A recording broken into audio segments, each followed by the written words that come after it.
Graça e paz, amados de Deus, estamos aí para mais um review. Para você que não me conhece, sou o pastor Anderson Porto. Estamos aqui nas internet da vida e também nos recuperando desta gripe, né? Deus é bom, obrigado pelas orações dos irmãos, dos inscritos, pela minha vida. Amém?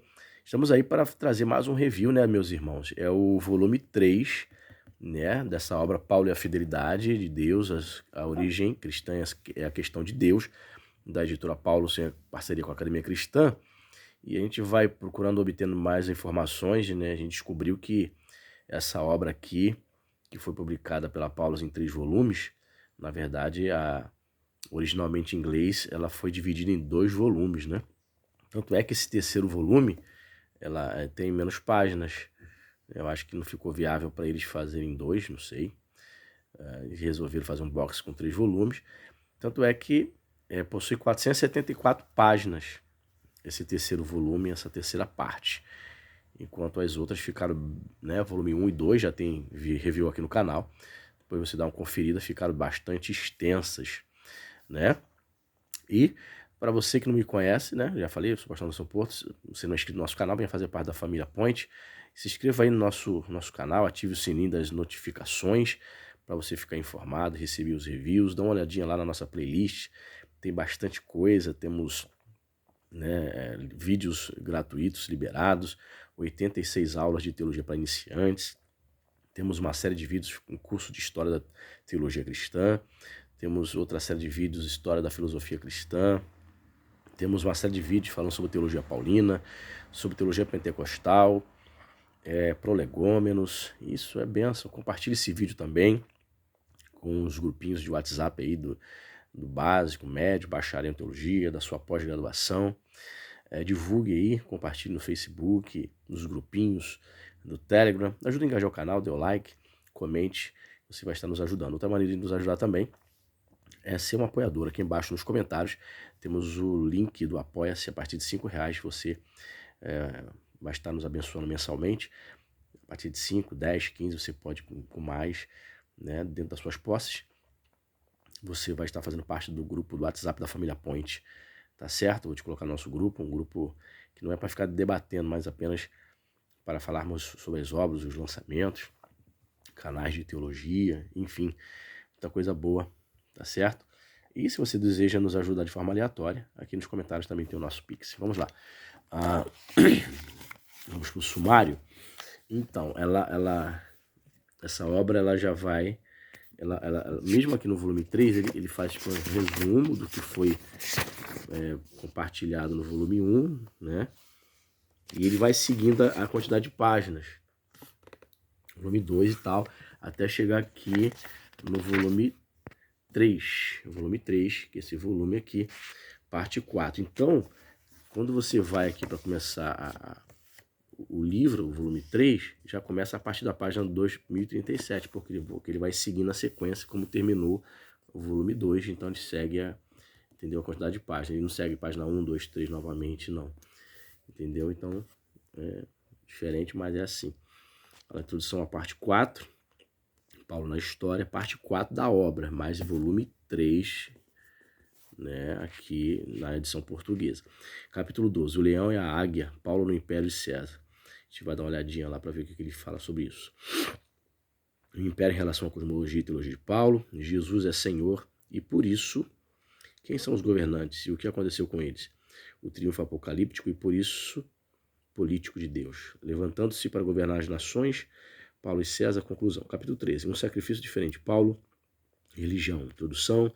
Paulo entre religiões, introdução ao batismo, o êxodo adaptado a Jesus, sacrifício vivo, o partir do pão, oração, discernindo o caminho, Paulo e religião, conclusão. Aí vem o capítulo 14, a loucura de Deus, Paulo entre os filósofos, introdução, as perguntas de Paulo aos filósofos, introdução. Vamos ler também esse trecho aqui, tá? Você vai dar uma olhadinha. Lógica, epistemologia, tudo o que existe, os comentários de Paulo sobre física e ética, uau. Paulo e os estoicos nos estudos recentes, introdução, para além da divisória de Engberg Pedersen. Capítulo 15, conhecer o lugar pela primeira vez, Paulo e seu contexto judaico, conversão, chamado, transformação, Paulo e identidade judaica, a questão da identidade, como um judeu para os judeus. Uma terceira raça, Paulo e as escrituras de Israel, Introdução, hermenêutica, fé, fidelidade de Deus, conclusão. Aí vem o capítulo 16 para fechar. Sinais da nova criação, os alvos e realização de Paulo, introdução, Paulo em várias dimensões, o ministério da reconciliação, integração e reconciliação, conclusão, o maná exaltado. Fontes primárias, literatura secundária, ok. Aí fecha, né? Então, esse volume 3 aqui tem 474 páginas, como eu falei para você, né? Ele é fininho. Então, separe aqui um trecho aqui, pra gente... 2 trechos, né? Pra gente ler. É o capítulo 12, logo de cara. O leão e a águia, Paulo no Império de César. Olha só que interessante, ó. Introdução. Cada passo que Paulo deu foi por terras governadas por César.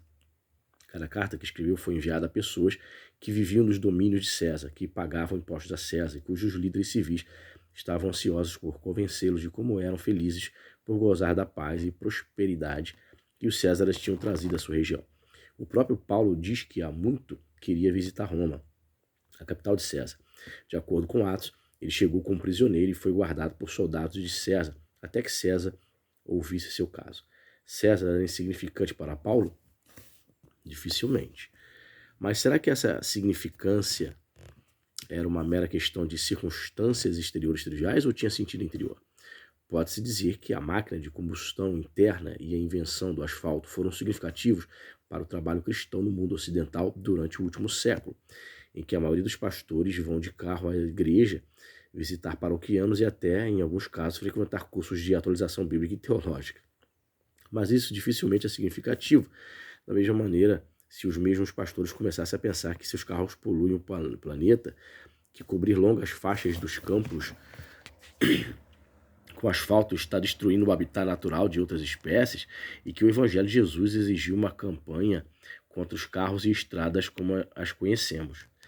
Então, que tipo de significância César teria para Paulo? Será que o mundo de César era um mero pano de fundo? O contexto pressuposto e tido por ponto pacífico em que Paulo se movia contando de Jesus a todos os... Vamos repetir aqui, ó.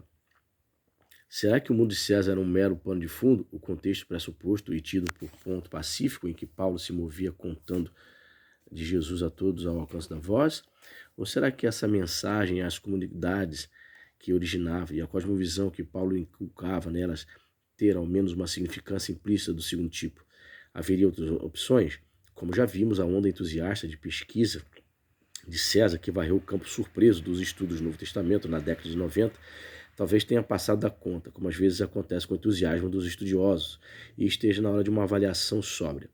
Foi um capricho ou um sinal de que a maré estava subindo? Ponto 2 aqui. Aí tem aqui a nota de rodapé. Veja meus estudos anteriores, agora em Perspectives, capítulo 12, 16 e 27, e entre as pesquisas recentes, a de Barclay, de 2011, capítulos 18 e 19. Com Barclay, critica a minha obra diretamente, argumentando que o Império Romano era insignificante para Paulo. Eu o escolhi para ser aqui meu principal parceiro de conversa. Você entende? Quando dois teólogos, eles discordam na academia, eles dialogam, é meu parceiro de diálogo, de conversa. Não é meu inimigo, né? Ok. Essa, por certo, não é a maneira em que os estudiosos costumavam investigar a relação possível entre o Evangelho de Paulo e o mundo de César. Nos primeiros dias da pesquisa da história das religiões, houve que sugerisse que a razão de Paulo usar títulos como Filho de Deus e ocasionalmente Salvador para Jesus, e a razão até de lhe falar de um evangelho era porque essa eram categorias com que sua audiência estava familiarizada, precisamente por causa dos vários cultos de César que tinham se espalhado pelo mundo mediterrâneo, particularmente nas províncias orientais por onde Paulo viajava e trabalhava. Aí você pode fechar aí, ó, terminar de ler para o vídeo, certo? E separei aqui outro trecho também na página 2168, 2169, as perguntas de Paulo aos filósofos. Ó. Isso é só uma palhinha, gente, para você ter uma noção, tá? Naturalmente, há dois caminhos para enfrentar essa tarefa desafiadora. Podemos mostrar os pensamentos dos filósofos em seus próprios termos e ver o que Paulo teria dito a eles. Ou podemos mostrar a cosmovisão e teologia de Paulo e ver o que os filósofos teriam dito a ele. Usarei o primeiro caminho, começando com a filosofia do primeiro século, que examinamos no capítulo 3, e perguntando, à luz das partes 2 e 3, o que Paulo teria dito em resposta. Alguns aspectos da segunda possibilidade também serão mencionados a caminho e nos levarão a certas questões que emergem das tradições dominantes no tempo de Paulo. Causa certa surpresa ver que, mesmo quem escreveu, digamos, sobre Paulo e os estoicos em anos recentes, não tratou do assunto dessa maneira integral. Sobre a obra de Tim Engberg Pedersen, veja abaixo. Está mencionando esse teólogo aqui. Os filósofos, como vimos, dividiam sua investigação em 3 áreas: física, ética e lógica. A teologia, já mencionada como tópico no tempo de Platão, ficava debaixo da física.